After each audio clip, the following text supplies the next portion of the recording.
Duke the Lost Engine, Thomas and Friends.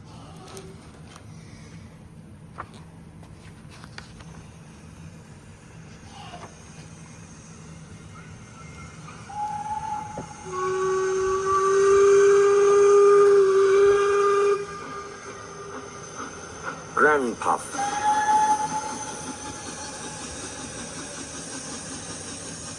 Once upon a time, 3 little engines lived in their own little shed on their own little railway. Duke was brown, Falcon blue, and Stuart green. Duke was the oldest. He had been the first engine on the line, and named after the Duke of Sodor. He was proud of this, and wanted everything just so. Whenever the others did anything they shouldn't, he would say, "That would never suit his grace." Other engines came and went, but Duke outlasted them all. Stuart and Falcon used to call him Granpuff.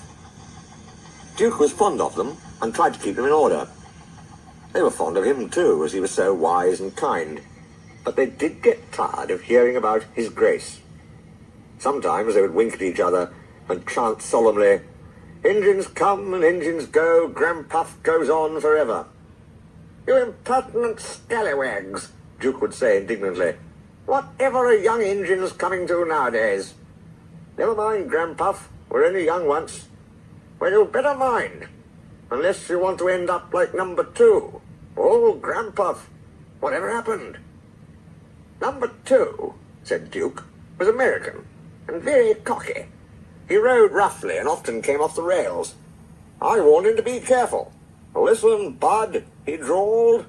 "In the States we don't care a dime for a few spills." "We do here," I said.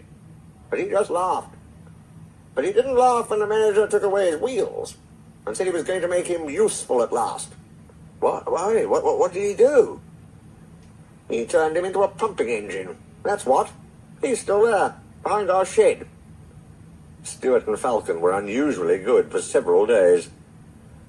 Stuart and Falcon became useful engines, and all 3 were happy together for many years. But hard times came, the mines closed one by one, and the engines had little to do. At last their line was closed, and people came to buy the engines. "We'll take Stuart and Falcon," they said. But no one wanted Duke. They thought him too old. "Cheer up, Granpuff," called Stuart as they went away. "We'll find a nice railway, and then you can come and keep us in order." They all laughed bravely, but not one of them thought it would ever come true. Duke's driver and fireman oiled and greased him. They sheeted him snugly and said goodbye. They had to go away and find work. Duke was alone, locked up in the shed. "Where's his grace?" he wondered. "It's not like him to forget me."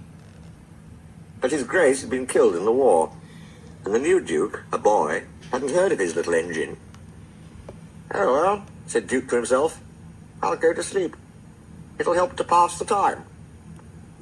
Years passed. Winter torrents washed soil from the hills over the shed.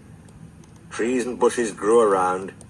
You wouldn't have known a shed was there, let alone a little engine asleep inside it. Have you guessed about Stuart and Falcon? Yes, you're right. They came to the Thin Controller's Railway. He gave them new coats and new names. Stuart became Peter Sam, and Falcon, Sir Handel. They prefer their new names. That was a long time ago, but they never forgot Granpuff, and often talked about him when alone. They were excited to hear that the Duke was coming to Skarloey's and Renias's 100th birthday, but most disappointed with the Duke who actually came, for he was only a man. But we must say no more, or we'll spoil the next story.